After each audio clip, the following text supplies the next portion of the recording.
Perla annonce qu'elle est devenue légalement l'actionnaire majoritaire de l'entreprise. Elle indique à Pedro être la sœur d'Antonia, donc sa tante. Antonia le fait sortir. Perla lui annonce qu'elle sait que sa fille n'est pas morte et qu'elle avait été placée dans un orphelinat. Elle lui indique qu'elle la retrouve en prison mais qu'elle y a été battue à mort. Inézel arrive sur la propriété d'Antonia pour commencer à y travailler.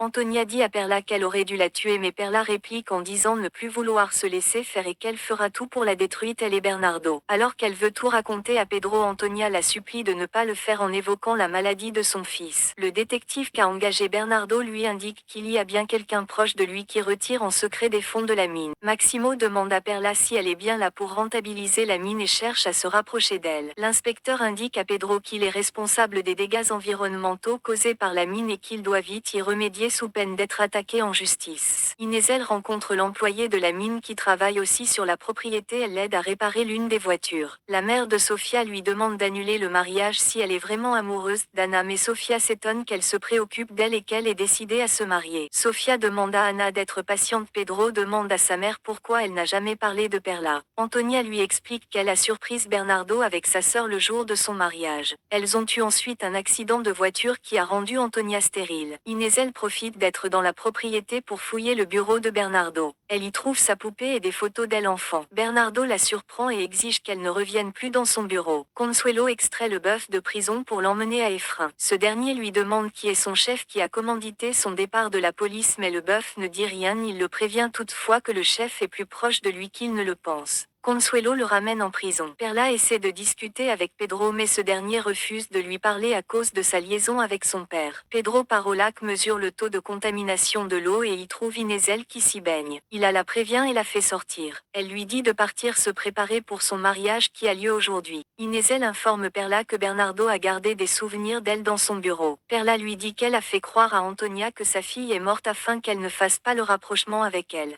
Pendant qu'ils se préparent pour leur mariage, Pedro repense à Inézel et Sofia à Anna mais veulent respecter leur engagement. Perla vient assister au mariage. Pedro la voit et essaie de la chasser mais son père annonce qu'elle a le droit d'être là étant Satan et lui devant beaucoup. Antonia arrive et exige son départ. Perla consent à partir mais Bernardo lui demande de venir dans son bureau pour parler. Maximo annonce à Antonia que si Perla aide à fructifier les investissements de la mine alors il sera de son côté. Quand Bernardo demande à Perla pourquoi elle est là, elle lui répond qu'elle est venue voir comment vivent les rats.